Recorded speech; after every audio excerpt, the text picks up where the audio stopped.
This one was grown from a cutting very like one of these. This particular one has been in this pot since about January, February time. Admittedly it's been in a heated greenhouse, but you could expect to have one of these if you had a nice big windowsill, you know, after sort of like 18 months I think. This is the sort of thing you usually get from a supermarket. It's a bit old, but it's still alright. The important thing to look at is you've got this corky layer, which is called the culm, and this is the bit you need to shave off. And the idea is that you just very gently peel pieces off until you start to find live plant tissue underneath. Yeah, that's it, that'll do. You've just taken the end off. I've just taken the hard end off. And there you are, you've got a nice, if you feel it, it should feel slightly damp. Yes.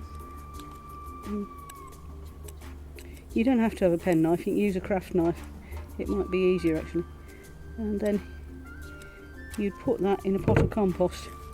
If you were starting if you wanted to divide one of these, you could take off one of these bits. Let's just see if it'll break. That's it. And you just break off the culm. Sometimes, if you're lucky, it's actually got a little bit of root already on it. If it hadn't, you'd trim it off in the same way, and you snip off about that much, so that it doesn't evaporate.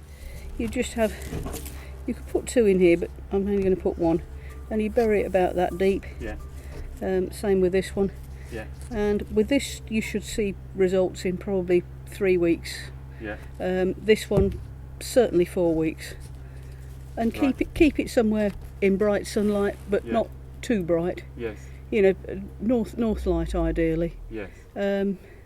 Keep it damp, but not too damp.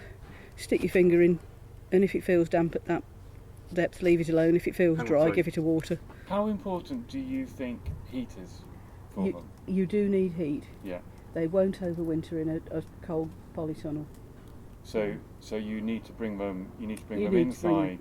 And if you want to, what you can do, if it's taking up too much space on the windowsill, is you can just go and give it a really good haircut. Yeah. Right. All of these can be used as flavouring.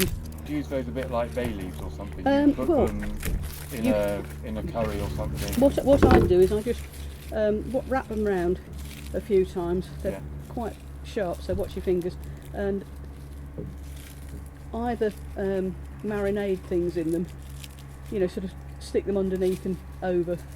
Or the other thing I'd do maybe is put little bits in foil and bake things inside them, like prawns are really nice.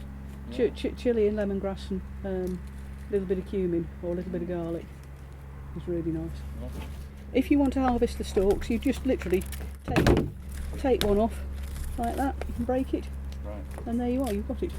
The other thing you can do with these, if you've got lots of them, don't dry them because it really doesn't work. Okay. You can put them in the freezer, but it's a bit of a waste of time. It's better putting these in the freezer. You can make a really nice jelly, like you do mint jelly, lemongrass jelly. You can put them in vodka or gin, which is also very nice.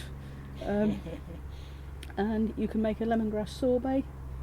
You can blitz a handful with sugar to do a lemongrass cake. This is the leaves. This is the leaves, as well as the stems. Yeah. And the last thing, obviously you do a tea, which is good for colds. Yeah. It's called fever grass in West Indies. And the last thing you can do is just tie it in a big bunch and hang it under the hot tap in the bath, and you get a really nice posh smelly bath.